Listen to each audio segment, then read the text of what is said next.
اکثر جو مسائل پوچھنے میں آتے ہیں، اکثر دوستوں کو جس چیز کا نہیں پتہ ہوتا پھر شرم کی وجہ سے پوچھ بھی نہیں سکتے. کوئی ایسے ہوتے ہیں قریبی دوست جو پوچھ ہی لیتے ہیں، تو اس کو مد نظر رکھتے ہوئے یہ میں آج بتانے لگا ہوں، ریکارڈ کرنے لگا ہوں.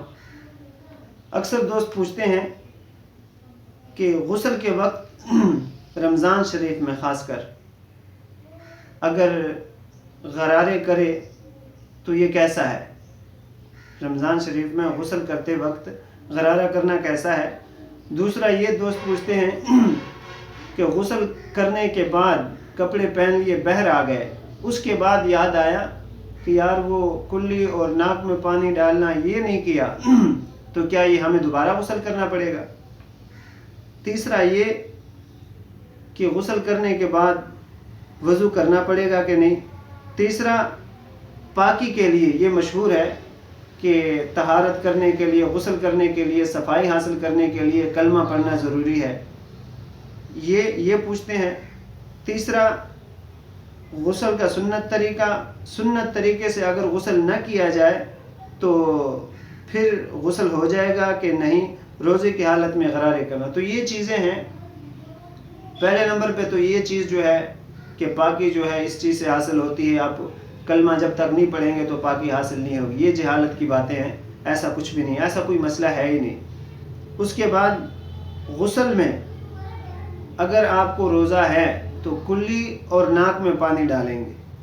روزے کی حالت میں پھر یہ لحاظ رکھیں گے، یہ خیال رکھیں گے کہ زیادہ پانی اوپر چڑھانا نہیں ہے. اگر اوپر چڑھائیں گے، آپ کو روزہ یاد ہے، اوپر آپ نے پانی چڑھایا اور اندر چلا گیا تو روزہ آپ کا ٹوٹ جائے گا.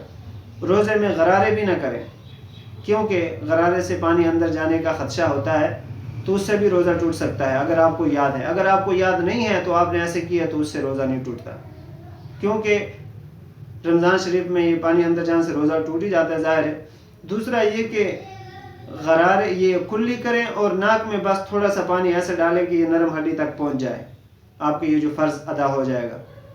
وضو میں 3 فرض ہیں غسل میں: کلی کرنا، ناک میں پانی ڈالنا اور پورے جسم پر پانی ڈالنا.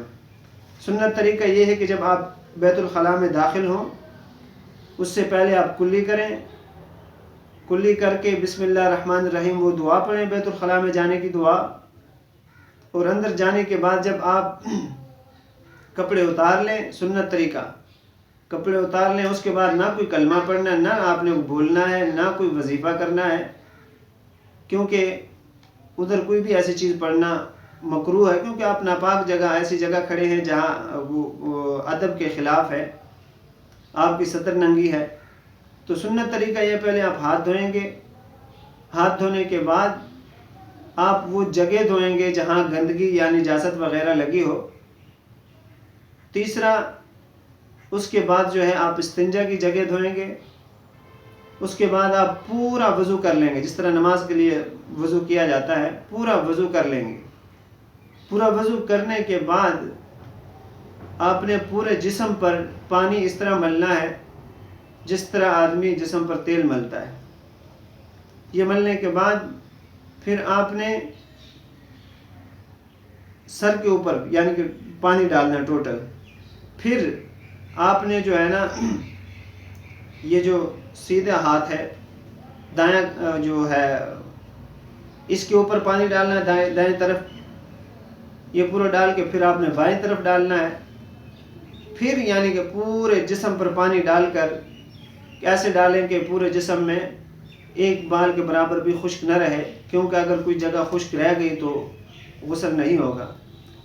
تو یہ مسئلہ کہ اگر غسل کر لیا اور یہ 2 فرض ہیں، فرض کے بغیر غسل نہیں ہوتا. لیکن اگر ایک آدمی کو یاد نہ رہے، بھول گئے، باہر آیا، اس کو یاد آیا کہ یار میں نے تو وہ فرض ادا نہیں کیے، ناک میں پانی نہیں ڈالنا، غرارے نہیں کیے، تو باہر آ کے اسے یاد آیا، تو اسے دوبارہ نہانے کی، غسل کرنے کی ضرورت نہیں، بلکہ وہی غرارے کرے اور جو ہے ناک میں پانی ڈال لے تو بس اس کا غسل ہو جائے گا.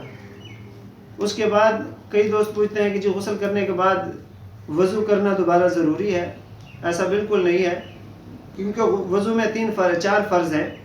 ان 4 فرائض میں ایک چہرہ دھونا ہے، یہ بازو کونیوں سمیت دھونے ہیں، سر کا مسح ہے اور پاؤں ہے.